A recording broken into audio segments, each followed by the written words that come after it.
করে যাচ্ছে।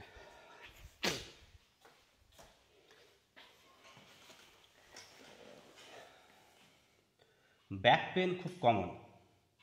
Back pain আমাদের জেনারেল পপুলেশনের মধ্যে একটা বিরাট অংশ তাদের সারা জীবনে কখনো না কখনো ব্যাক পেন তারা ফেস করবে। তো আমার সঙ্গে আছে উত্তম কুমার সাঁতরা, আমার বন্ধু এবং সহকর্মী। তো ও গত বছর একটা মানে বীভৎস ভয়ঙ্কর ব্যাক পেন ওর হয়। এবার তখন ওর মানে কীভাবে শুরু হলো, ওর চিকিৎসা পদ্ধতি কীরকম হলো, সেখানে কি ভুল হয়েছে কি ঠিক হয়েছে, এবং ওর যে পুরো জার্নিটা, সেই জার্নি থেকে আমরা কি শিখতে পারি সেটা নিয়ে আজকের আলোচনা। সঙ্গে থাকুন, পুরোটা মন দিয়ে শুনুন। আই হোপ যে আপনার বা আপনার পরিচিত কারোর যদি এই ধরনের পেন হয়ে থাকে তাহলে এখান থেকে অনেক কিছু শেখা যেতে পারে। তো উত্তম, তুমি শুরু করি যে তোমার শুরু হলো কীভাবে পেনটা? আমার যেটা এটা হিস্ট্রি আছে। হিস্ট্রি মানে ছোটোবেলা থেকেই একবার ছোটোবেলায় ক্লাস 9-10-এ পড়ি, সেই সময় একটা রং পোস্টারে আমি ডেড লিফট করেছিলাম আর কি।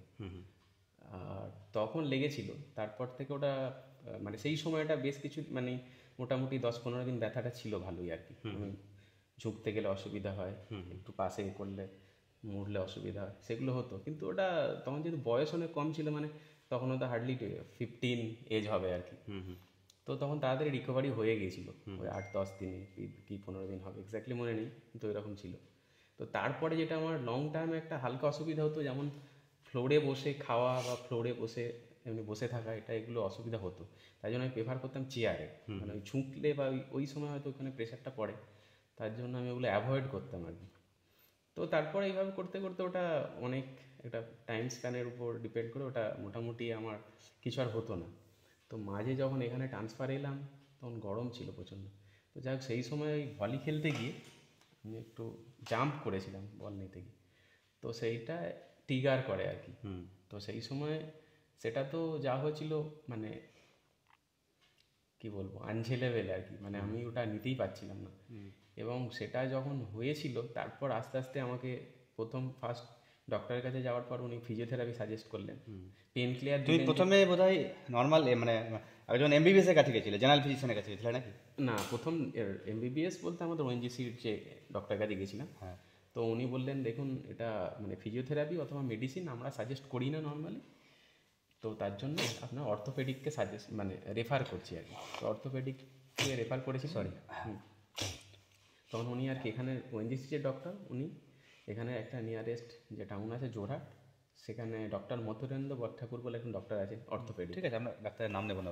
হ্যাঁ, ওকে, যাই হোক আর কি, একটা অর্থোপেডিকের কাছে রেফার করেছিলেন। তো ওনার কাছে গিয়েছিলাম, উনি তখন পেন দেখে আর কি পেন ক্লিয়ার তো দিয়েছিলেন আমাকে, তার সঙ্গে ফিজিওথেরাপি সাজেস্ট করেছিলেন। তো এবং মানে উনি যখন দেখলেন তখন আপনাকে কী ধরনের মানে তোমাকে তখন কী ধরনের প্রশ্ন করলো? কি হিস্ট্রিতে মানে এক্সারসাইজ বা ইত্যাদি এইসবের কোনো সম্পর্কিত কোনো প্রশ্ন করেছিল? না, হ্যাঁ করেছিল। তখন উনি বললেন যে এটা কি আগের ছিল। তো তখন আমি যেটা বললাম আর কি, আমি ওনাকে এটাই বলেছিলাম যে আগে ছিল, কিন্তু এত এই লেভেলের হয়নি আর কি।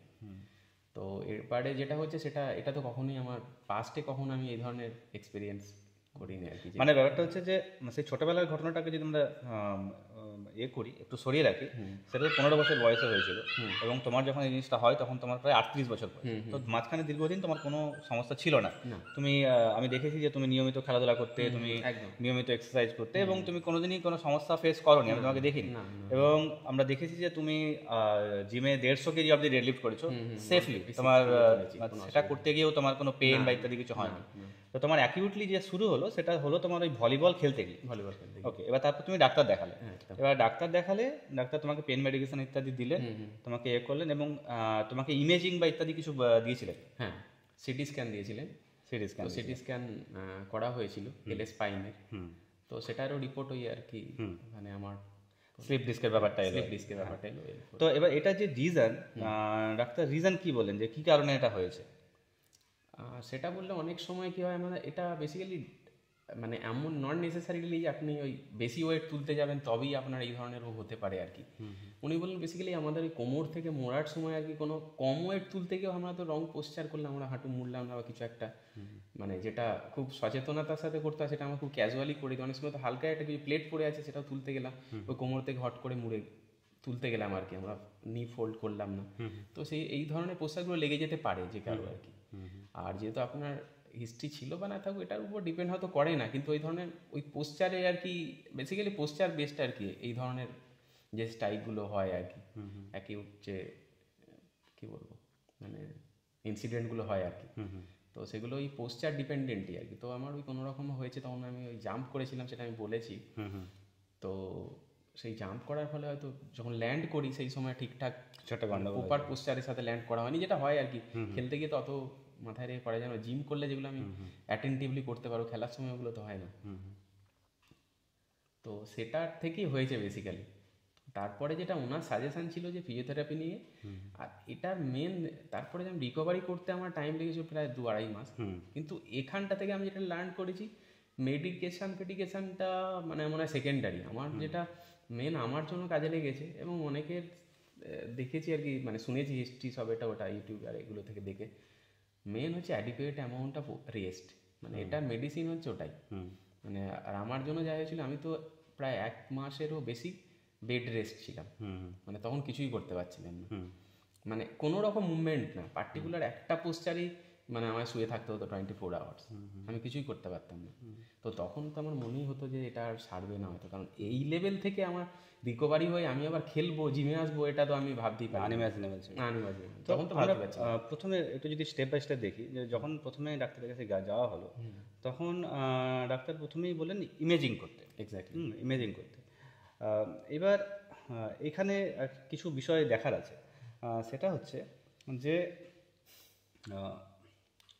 এই যে এই ইমেজিংগুলো সবসময় রেকমেন্ডেড নয়। মানে ওর ক্ষেত্রে যেরকম কি হলো, যে ও একটা সুস্থ সবল মানুষ, ফিট মানুষ, নিয়মিত খেলাধুলা করে, অ্যাক্টিভ, এবং ও একটা কোমর ব্যথা এটা নিয়ে যখন ডাক্তারের কাছে গেল, তো ওর যেটা হিস্ট্রি, সেই হিস্ট্রি বলে যে এটা একটা মানে স্পেসিফিক্যালি কিভাবে ব্যাক পেন শুরু হয়েছে বা এই ব্যাক পেনের কারণ কি, সেটা শুধু এই হিস্ট্রি থেকে বোঝা যায় না। একটা সার্টেন ট্রিগার হয়তো আছে, যে ও বলছে যে লাফাতে গিয়ে হয়েছে, কিন্তু সেটা হয়তো একটা ট্রিগার, যে পয়েন্টটা থেকে ওর ব্যথাটা শুরু হলো।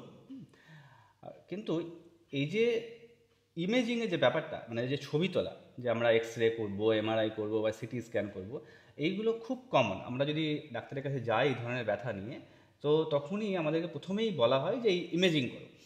এবার এইটা সবসময় রেকমেন্ডেড নয়। যেগুলো স্ট্যান্ডার্ড যে গাইডলাইন, সেই গাইডলাইন বলে যে যখন কেউ ব্যথা নিয়ে আসবে, আমাকে কিছু মানে ডেঞ্জারাস জিনিসপত্র রুল আউট করতে হবে। যে এই যে কোমর ব্যথাটা হচ্ছে, এটা ক্যান্সারের জন্য নয়। এই যে কোমর ব্যথাটা হচ্ছে, এটা হচ্ছে যে একটা টার্ম আছে ইকুইনা কর্ডা বলে, মানে যেটা হলে কি হয়, মানে মানুষের বাওয়েল কন্ট্রোল থাকে না, মানে সে পেচ্ছাপ পায়খানা সে আটকাতে পারছে না। তো এই ধরনের কোনো ইস্যু নয়, বা কোনো ট্রমাটিক কোনো ইভেন্ট নয়। মানে ট্রমাটিক ইভেন্ট বলতে, যে রাস্তা দিয়ে যাচ্ছিল, একটা বাসে এসে ধাক্কা মেরে দিয়েছে, মানে তার স্পাইনাল কর্ডে তার ভেঙে গেছে, লিটারালি ভেঙে গেছে, যেটা আমার ইমেজিং করে দেখতে হবে। তো এই ধরনের কিছু 4-5টা কেস আছে। যদি সেই রকম হয় তাহলে ইমেজিং মানে ছবি করা যেটাকে বলি, সেটা করা ইমিডিয়েটলি প্রয়োজন। কিন্তু সেই রকম যদি না হয়, এই রকম কেসে যেখানে ডাক্তার বুঝতেই পাচ্ছেন যে এইটা মানে এক্সারসাইজ এই ধরনের কিছু লাফালাফি করতে গিয়ে হয়েছে, এই ধরনের কেসে ইমেজিং করার অ্যাবসলুটলি কোনো প্রয়োজন নেই, অ্যাটলিস্ট ইমিডিয়েটলি। কারণ ওই লাফালাফি করতে গিয়ে কারো তার কোমর ভেঙে যেতে পারে না, যে তার ইমিডিয়েট সার্জারি প্রয়োজন বা এই ধরনের কিছু প্রয়োজন। মেডিকেল সায়েন্সে যখন কোনো টেস্ট করা হয় বা ইমেজিং করা হয়, তার একটা খুব বেসিক একটা ফিলোসফি আছে। সেই ফিলোসফি হচ্ছে যে আমি সেই জিনিস করব না যে জিনিস আমার ট্রিটমেন্টকে চেঞ্জ করবে না। এই কথার মানে কি, খুব সাধারণ একটা উদাহরণ দিয়ে বলি, যে ধরুন যাদের সুগার থাকে, তো তাদের সুগারের ওষুধ যদি চেঞ্জ করতে হয় বা সুগারের ওষুধ যদি শুরু করতে হয়, অবশ্যই তাদেরকে ডাক্তারবাবু অ্যাটলিস্ট ফাস্টিং বা পিপি করতে দেবেন, এবং বেশিরভাগ সময় HbA1cও করতে দেওয়া হয়। কেন করতে দেওয়া হয়? কারণ তিনি যে পরিমাণে ওষুধটা দেবেন, সেটা সরাসরি আপনার কীরকম সুগার আছে তার উপরে নির্ভরশীল। আপনার যদি অল্প সুগার থাকে, উনি কম ডোজের ওষুধ দেবেন, আপনার যদি বেশি সুগার থাকে, উনি বেশি ডোজের ওষুধ দেবেন। তো সুতরাং এই যে টেস্ট, সুগার টেস্টটা যেটা করা হচ্ছে, এটা সরাসরি ট্রিটমেন্টকে অ্যাফেক্ট করছে, কী ট্রিটমেন্ট করা হবে। কিন্তু এই যে ব্যাক পেনগুলো, এগুলোকে ইন জেনারেল একটা টার্ম আছে নন স্পেসিফিক ব্যাক পেন, মানে এর কী কারণ, কীভাবে হচ্ছে এটা জানা যায় না।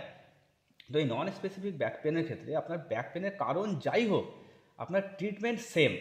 এখানে এইসব ক্ষেত্রে ট্রিটমেন্ট কী হয়, ট্রিটমেন্ট হয় হচ্ছে আপনার, যদি পেন হয় সিমটম ম্যানেজমেন্ট, পেন হলে পেনের জন্য মেডিকেশন করতে হবে। তারপরে হচ্ছে যে মুভমেন্ট ম্যানেজমেন্ট।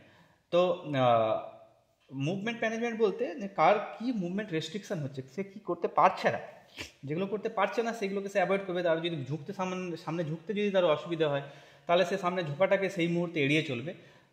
কারো যদি এরকম করতে অসুবিধা হয়, তাহলে সে এরকম এক্সটেনশন করবে না।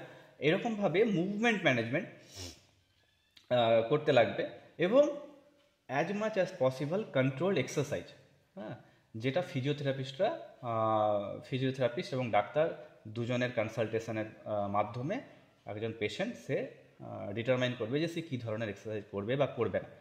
তো এইগুলোই হচ্ছে conservative management of low back pain. But not only low back pain, মানে যে কোনো মাস্কোস্কেলেটাল পেন, আপনার হিপ পেন হোক, আপনার হাঁটু ব্যথা হোক, আপনার কনুই ব্যথা হোক, আপনার কবজি ব্যথা হোক, আপনার ঘাড় ব্যথা হোক, সবেরই বেসিক ট্রিটমেন্ট ফিলোসফি এটাই। সিমটম ম্যানেজ করো পেন কিলার বা এই ধরনের ওষুধ দিয়ে, এবং তার সঙ্গে সঙ্গে কন্ট্রোল এক্সারসাইজ করো, যে এক্সারসাইজগুলো মাসেলের শক্তি বাড়াবে, ক্ষমতা বাড়াবে। Imaging is not required. এবং ইমেজিং মানে ধরুন ওর যখন ইমেজিং করা হলো, সেখানে দেখা গেলো স্লিপ ডিস্ক আছে। এবার এই স্লিপ ডিস্ক আছে এটা জেনে কিন্তু আমার ট্রিটমেন্ট আলাদা হবে না। স্লিপ ডিস্ক থাকলেও যে ওষুধ দেবে, স্লিপ ডিস্ক না থাকলেও সেই একই ওষুধ দেবে, ওষুধ কিছু আলাদা হবে না। স্লিপ ডিস্ক না থাকলেও যে ধরনের ব্যায়াম করবে, স্লিপ ডিস্ক থাকলেও সেই ধরনের ব্যায়াম করবে। কারণ স্লিপ ডিস্ক থাকলে কী ব্যায়াম করতে পারবে আর পারবে না তার কোনো স্পেসিফিক কোনো রুল নেই। একটা মজার কথা বলি, সেটা হচ্ছে যে এরকম প্রচুর রিসার্চ আছে যেখানে দেখা যায় যে পেন ফ্রি লোক, মানে আমার ধরুন কোমর ব্যথা নেই, ঠিক আছে, বা যে কোনো একটা র্যান্ডম মানুষ তার ধরুন কোমর ব্যথা নেই, আপনি তাকে গিয়ে এমআরআই করুন, দেখা যাবে যে হিউজ চান্স যে তার স্লিপ ডিস্ক আছে। আবার কারো ধরুন কোমর ব্যথা আছে এবং তার এমআরআই করুন, হয়তো দেখা যাবে তার স্লিপ ডিস্ক নেই।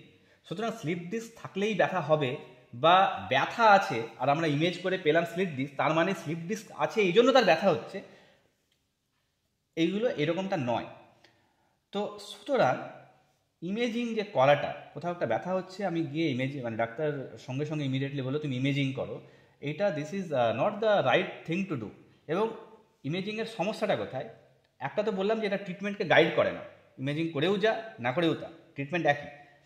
সেকেন্ড হচ্ছে যে ধরো ও যখন গেল, ওর এমনি ব্যথা হচ্ছিল, যখন ও ইমেজিং করলো জানলো আচ্ছা আমার স্লিপ ডিস্ক আছে, তো এই স্লিপ ডিস্ক এই কথাটা ইটসেলফ একটা কি হয়, মানুষকে ফ্র্যাজাইল বোধ করে।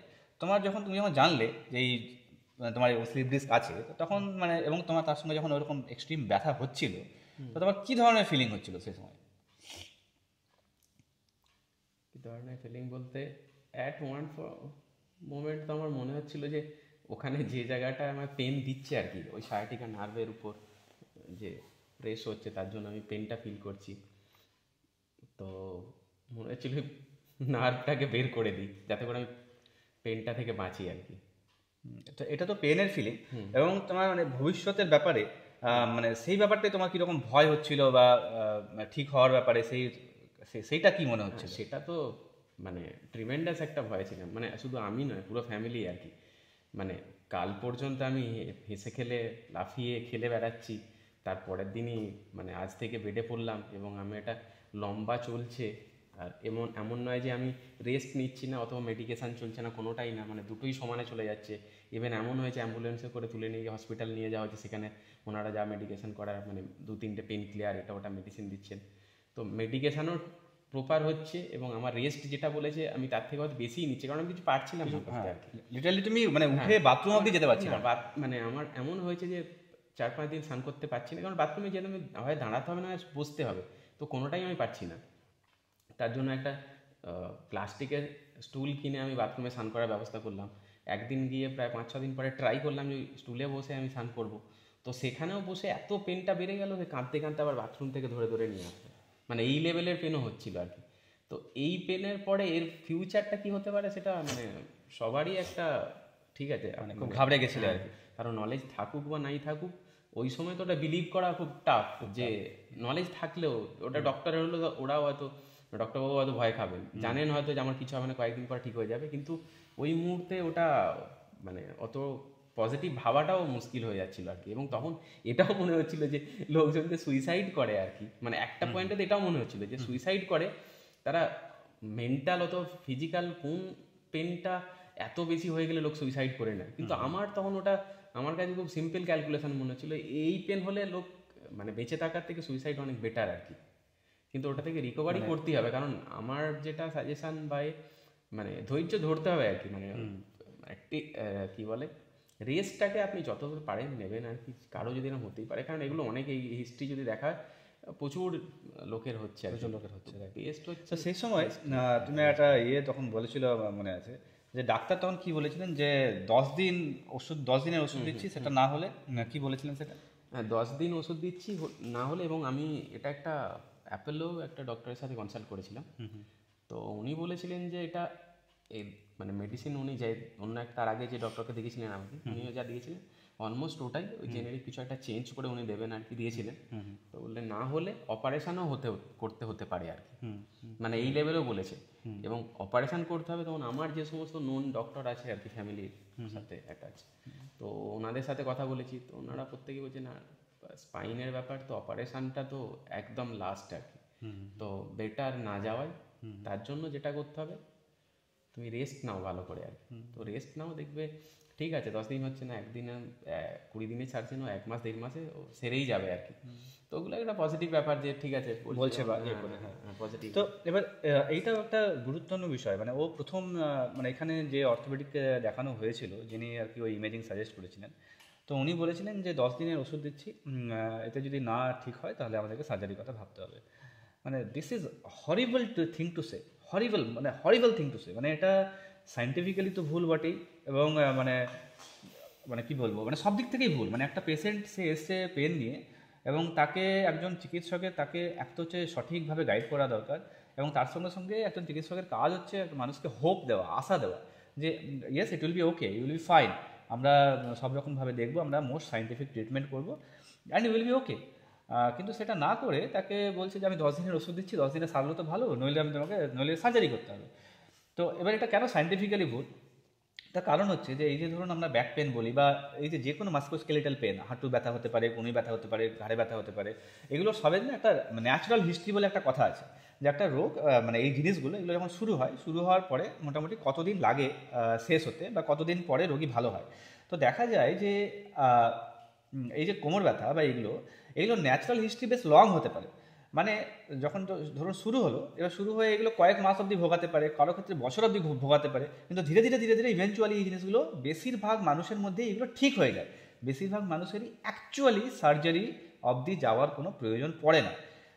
তো এর আগে আমি যেরকমভাবে বললাম যে ইমেজিং, মানে যে ছবি করা, এমআরআই করা বা সিটি স্ক্যান করা, এইগুলো ইটসেলফ প্রথম 6 সপ্তাহ অবধি রেকমেন্ডেড নয়।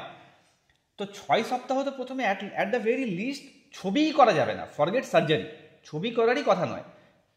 প্রথম 6 সপ্তাহ তো শুধুমাত্র কনজারভেটিভ ম্যানেজমেন্ট, যে সিমটম ম্যানেজমেন্ট, তোমার ব্যথা হচ্ছে তুমি ব্যথার ওষুধ খাও, তুমি এই ফিজিওথেরাপি করো, তুমি রেস্ট নাও, অথবা মুভমেন্ট মডিফিকেশন করো, এই জিনিসগুলি হচ্ছে treatment for the first 6 to 8 weeks. তার মধ্যে ভালো হয়ে গেলে ভালো, যদি না হয় তখন ইমেজিং করে তারপরে আবার কনজারভেটিভ ম্যানেজমেন্ট কী করবে সেসব ভাবা যেতে পারে, সার্জারি অনেক পরের কথা। কিন্তু এখানে তাকে 10 দিনের মধ্যেই সার্জারি করতে বলা হচ্ছিল। তো ওর যখন এই জিনিসগুলো হচ্ছে, ও তো বিভিন্ন ডাক্তারের সঙ্গে কথা বলছিল, এবং আমিও সেই সময় ওকে হোপ দেওয়ার চেষ্টা করছিলাম, এই কথাগুলো বলি যে দেখো ইমেজিং করছে তুমি করো, বাট ইটস নট নেসেসারি, হ্যাঁ এটা তোমাকে কোনোভাবেই হেল্প করবে না এই ইমেজিং। তারপর যখন সার্জারির কথা হয়েছিল তখন আমি বলেছিলাম দেখো এগুলো একদম ফালতু কথা, সার্জারির অ্যাবসোলুটলি কোনো প্রয়োজনীয়তা আছে বলে আমার মনে হয় না, ইউ উইল বি ফাইন, তুমি 1 মাস সময় দাও, 1 মাসের মধ্যে ভালো হয়ে যাবে। তো এটা ভালো জিনিস যে এখানকার যে ডক্টর সার্জারি বলেছিলেন তিনি বলেছিলেন, কিন্তু অন্যান্য ডাক্তার তাকে আবার বলেওছিলেন যে সার্জারির কোনো প্রয়োজন নেই, eventually it will B all right. তো এটা তো এই সার্জারি ইমেজিং এই জিনিসগুলো আমরা ডিসকাস করলাম। এবার হচ্ছে যে ধরো ওয়েট লিফটিং বা এই সব বিষয়গুলো নিয়ে ডাক্তার কি বলতেন? এটা তো পুরো মানে কি বলবো, মানে এটার থেকে পুরো নেগেটিভই ফিডব্যাক পেয়েছেন ডক্টর থেকে। আমার মানে পরিষ্কার জানিয়ে দেওয়া হয়েছিল তুমি কোনো রকম ওয়েট রিলেটেড এক্সারসাইজ করবে না থ্রু আউট ইউর লাইফ। তো এবার কথা হচ্ছে আমার পার্সোনালি ছোটোবেলা থেকে এক্সারসাইজ করতাম, ঠিক আছে, ফ্রি হ্যান্ড হোক ওয়েট হোক যাই হোক করে সবই করতাম, তো এবং ওগুলো থেকে দূরে থাকা এটা তো মানে নিয়ার টু ইম্পসিবল। তো তখন তোমার কথা বলিনি, হ্যাঁ বলো।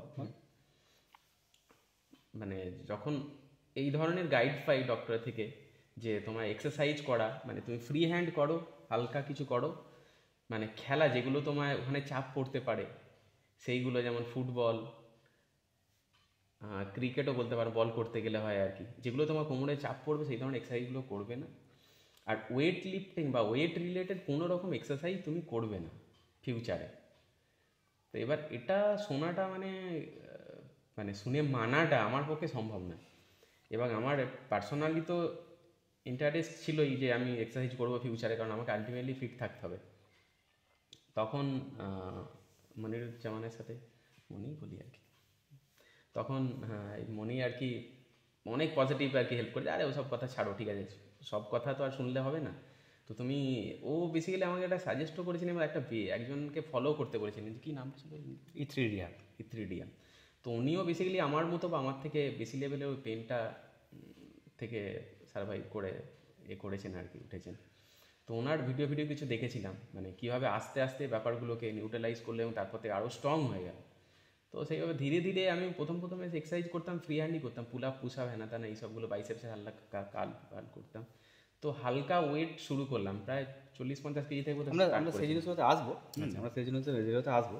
তো এখন একটা জিনিস করা যেতে পারে, যে তোমার হচ্ছে ওয়েট লিফটিং করতে বারণ করেছিল, তুমি একটুখানি ওয়ার্ম আপটা শুরু করো, আমি কিছু কথা বলি, তারপর আমরা আবার করবো। তো এখানে একটা বারবেল রাখা আছে, ওকে তো বারণ করা হয়েছিল ওয়েট লিফটিং করতে, তো দেখা যাও কি করে আর কি। তো আপাতত জাস্ট ওয়ার্ম আপ তো 40 কেজি। তো দেখা যাবে না? হ্যাঁ দেখা যাবে তো, কী বলছো?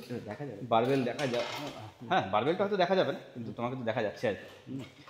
তো বিষয় হচ্ছে যে ব্যাপারটা হচ্ছে যে ও আগে ছোটো থেকে এক্সারসাইজ করেছে, ওয়েট লিফটিং করেছে।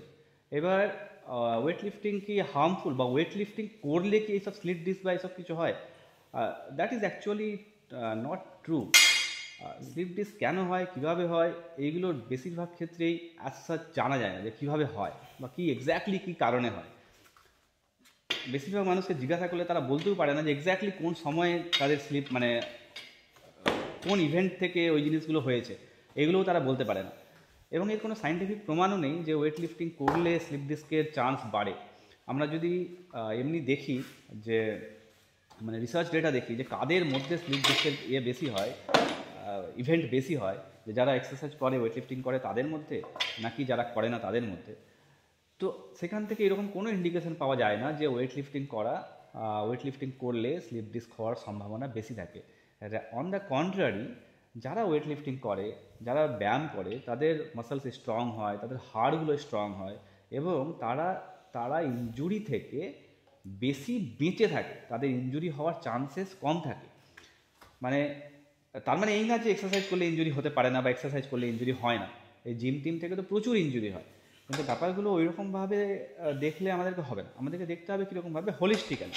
মানে আমার যদি ধরুন একটা পপুলেশন নিলাম, যে 1 লাখের পপুলেশন যারা কোনো ধরনের ব্যায়াম করে না, একটা সাধারণ মানুষ, সে সকালে ঘুম থেকে উঠে খায় দায়, অফিস যায়, অফিস থেকে ফেরে শুয়ে লাদ খায়, ফোন ঘাটে, এরকমভাবে যারা সিডেন্টারি একটা লাইফ লিড করে। এবং আরেকটা যদি পপুলেশন নিই, 1 লাখ, যেখানে সেই 1 লাখ লোক তারা নিয়মিত ব্যায়াম করে, ওয়েট লিফটিং করে, ভালো স্বাস্থ্যকর খাওয়া দাওয়া করে, একটা হেলদি লাইফস্টাইল লিড করে। তো আমরা দেখবো যে 2 পপুলেশনেই আমরা এরকম লোক পাবো যাদের বিভিন্ন রকমের ইনজুরি হয়, বিভিন্ন রকমের ব্যথা হয়, কাঁধে ব্যথা হতে পারে, হাঁটুতে ব্যথা হতে পারে, কোমরে ব্যথা হতে পারে। তো আমরা দেখবো যে এক্সারসাইজিং যে পপুলেশনটা, তাদের মধ্যে এই ধরনের ইনজুরির হার কম, বেশি নয়, কম। আমরা দেখবো যে যারা সিডেন্টারি পপুলেশন, যারা এক্সারসাইজ করে না, তাদের ক্ষেত্রে এইসবের রেট বেশি। এবং তো এটা তো গেল যে কাদের মধ্যে হতে পারে আর হতে পারে না। আর যখন হয়ে গেল তখন কি, হোয়াট অ্যাবাউট ইট?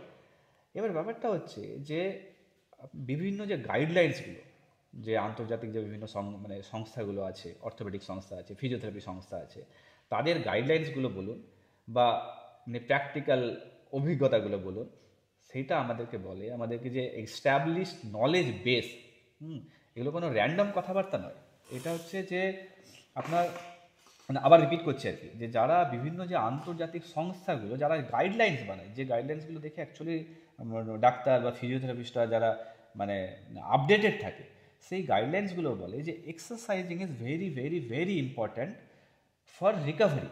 এই যে স্লিপ ডিস্ক হয়েছে, মানে ওয়েট লিফটিং থেকে দূরে থাকা তো একদম দূরের কথা, অ্যাকচুয়ালি ওয়েট লিফটিং করতে লাগবে।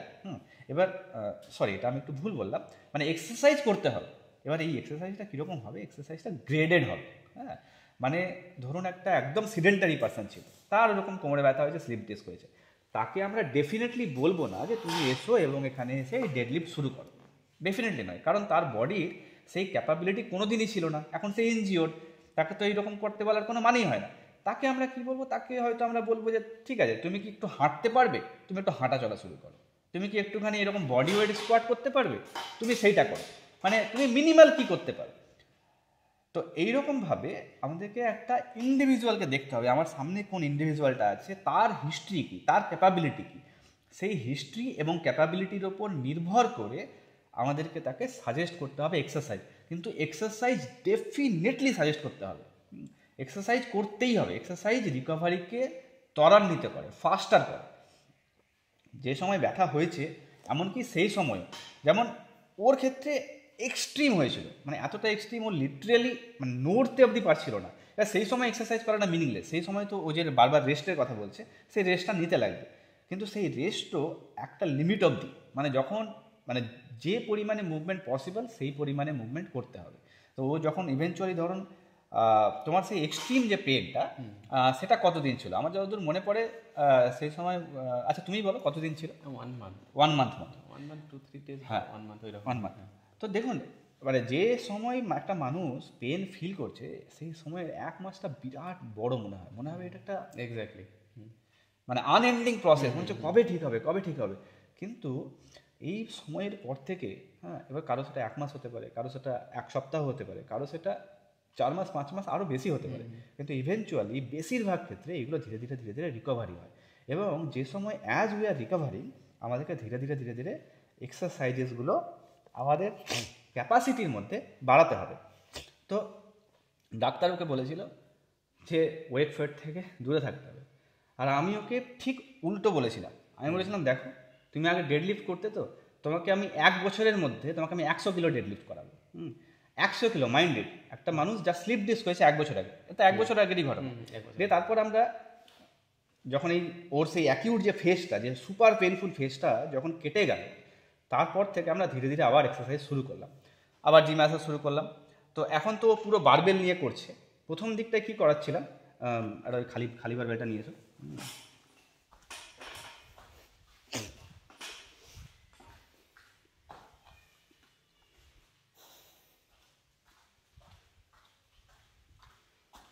তো প্রথম দিকটায় কী করতাম, যে এই জাস্ট এই খালি বারবেল, এটা বোধহয় 10-12 কেজি ওজন হবে।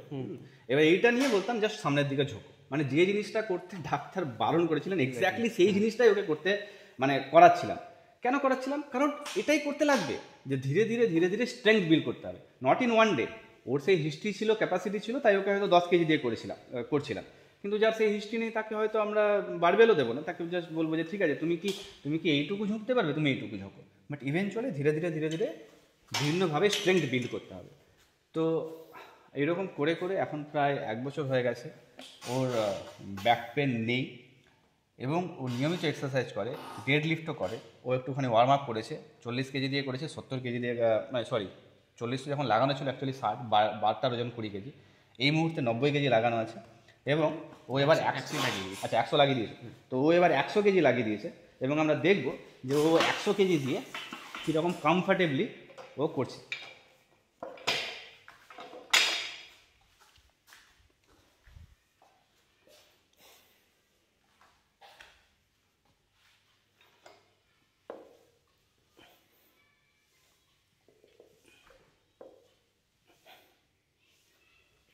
চলো, তো 100 কেজি ওজন নিয়ে ও 3 বার তুলে ফেললো, বিশেষ কোনো চেষ্টা ছাড়াই, এবং ওকে দেখে কি মনে হচ্ছে যে ওর কোনো ব্যথা আছে বা কিছু আছে? নাথিং। ও আগে 150 কেজি তুলতে পারতো, আমাদের ইভেনচুয়ালি আমরা ওই অবধিও যাবো, কিন্তু স্লোলি, তাড়া নেই কোনো, আমাদের অ্যাবসোলুটলি কোনো তাড়া নেই। কারণ এক্সারসাইজ বা এই জিনিসগুলো এগুলো একটা লাইফ লং প্রসেস, আমরা তাড়াহুড়ো করবো না, তাড়াহুড়ো করা বিপজ্জনক হতে পারে, আমরা স্লোলি এবং স্টেডিলি আমরা করে যাব। তো এই যে ওর সঙ্গে বসে যে আলোচনাটা, এটা একটা ইম্পর্টেন্ট আলোচনা ছিল, এবং আমরা এখান থেকে যে টেক হোম মেসেজগুলো এবং পাই সেইগুলো কি, যে এক হচ্ছে যে আমাদের যখন কোনো এরকম পেন হয়, মাস্কুলোস্কেলেটাল পেন হয়, সে হাঁটুতে ব্যথা হোক, গোড়ালিতে ব্যথা হোক, কনুইতে ব্যথা হোক, কাঁধে ব্যথা হোক, সেটা যে সময় হয় সেই সময় এক্সট্রিম পেন হতে পারে, হ্যাঁ, কিন্তু সেই সময়ও আমাদেরকে হোপ রাখতে হবে, আশা রাখতে হবে যে ইভেনচুয়ালি আমরা ভালো হব। এটা ফার্স্ট অ্যান্ড ফরমোস্ট। সেকেন্ড হচ্ছে, বেশিরভাগ ক্ষেত্রেই মানে আপনি যদি ডাক্তারের কাছে যান, ডাক্তার বলবে ইমেজিং করো। কেন বলে? In most of the cases it is not scientific, it is not based on medical science, it is not based on medical science. আপনি যে কোনো গাইডলাইন দেখে নিন, তারা বলবে যে যদি ইমিডিয়েট কিছু মানে ফ্যাক্টরস না থাকে, কিছু ফ্যাক্টরস থাকলে ইমিডিয়েট ইমেজিং করতে লাগবে, এক্স রে করতে লাগবে, এমআরআই করতে লাগবে, সিটি স্ক্যান, যেটা প্রয়োজন সেটা করতে হবে কিছু বিশেষ কেসে। কিন্তু জেনারেল পেন, আপনি আছেন, আপনার এমনিতে একটুখানি মনে হচ্ছে কাঁধটা ব্যথা হচ্ছে, ধীরে ধীরে ধীরে ধীরে কাঁথাটা বাড়ছে, কোনো স্পেসিফিক রিজন নেই, আপনার হাঁটুতে ব্যথা হচ্ছে বা আপনার হিপে ব্যথা হচ্ছে, ওইগুলোর ক্ষেত্রে ইমেজিং প্রয়োজন হয় না, ইমেজিংয়ের কোনো কারণ নেই, এবং ইমেজিং ট্রিটমেন্টকে গাইড করে না, কি ট্রিটমেন্ট করা হবে তার সাথে ওই ইমেজিংয়ের নেই। তাও ডাক্তাররা বলে, কিন্তু যাই হোক বললে মানে আমি বলছি না যে আপনি ডাক্তারের কথা শুনবেন না, ডাক্তার যদি বলে আপনি ডেফিনেটলি করান, কিন্তু মাথায় রাখুন আমার এই কথাটা, যে সেই imaging it was most likely it was not required. এবার তারপরে হচ্ছে যে সিমটম ম্যানেজ করতে হবে, যে সময় পেন হচ্ছে সে সময় যে ওষুধগুলো আপনার পেন কিলার্স অ্যান্ড এভরিথিং, সেই জিনিসগুলো খেতে হবে, কিন্তু মাথায় রাখতে হবে যে দে আর নট ট্রিটমেন্ট, ওই জিনিসগুলো ট্রিটমেন্ট নয়। এই যে মাস্কুলোস্কেলেটাল পেন, ওর ন্যাচারাল হিস্ট্রি থাকে, ও একটা নির্দিষ্ট মানে সেই একটা সময় লাগে, সেই সময়ের পর থেকে ও ধীরে ধীরে ধীরে ধীরে ভালো হতে থাকে, যতদিন না ভালো হচ্ছে ততদিন ওই সিমটম ম্যানেজ করতে লাগবে, এবং সেই সময় নিজেকে পজিটিভ থাকতে হবে এবং গ্রেডেড এক্সারসাইজ করতে হবে। গ্রেডেড এক্সারসাইজ মানে হচ্ছে যে আমার পক্ষে যতটা পসিবল সেই রকমভাবে এক্সারসাইজ শুরু করতে হবে, এবং ধীরে ধীরে ধীরে ধীরে আমাকে মোর ডিফিকাল্ট এক্সারসাইজেস করতে হবে উইথ টাইম। আমার যদি কাঁধে ব্যথা হচ্ছে, আমার হচ্ছে এখান থেকে এটুকু তুলতে পারছি না, যদি যখন এক্সট্রিম পেন হচ্ছে তখন ডেফিনেটলি আমি চেষ্টা করবো না, তখন আমি পেন কিলার খাবো, আমি আমার ব্যথাটাকে ম্যানেজ করবো। যখন আমার ব্যথা একটু একটু করে কম হওয়া শুরু করবে, আমি অল্প অল্প করে এক্সারসাইজ করা শুরু করবো। প্রথমে হয়তো শুধু এইটুকু তুলবো, তারপরে খালি হাতে এইটুকু তুলবো, তারপরে হয়তো একটা বোতল নিয়ে এরকম করে তুলবো, তারপরে হয়তো একটা 5 কেজির ডাম্বেল নিয়ে তুলবো, তারপরে 20 কেজির ডাম্বেল নিয়ে করবো। তো eventually you have to get back to strengthening your muscles. এবং বহু চিকিৎসকের ওয়েট ট্রেনিং নিয়ে পর্যাপ্ত ধারণা থাকে না, তারা ভুল ধারণা দেন, ভুল আইডিয়া দেন এবং ভুল সাজেশান দেন, যে ওকে যেমন বলা হয়েছিল যে ও ওয়েট লিফটিং যেন কোনো দিন না করে, which is a harmful suggestion. কারণ weight lifting it has numerous benefit, ওটা বোন ডেন্সিটি ভালো করে, মাসেল স্ট্রেংথেন করে, হেলদি এজিংকে প্রমোট করে, হাজারো বেনিফিট আছে ওয়েট ট্রেনিংয়ের। ওয়েট ট্রেনিং বন্ধ করতে বলার অ্যাবসলিউটলি কোনো মানে নেই। তো এখানেই আমরা শেষ। আমরা আশা করবো যে উত্তম 2.5 বছরের মধ্যে যেন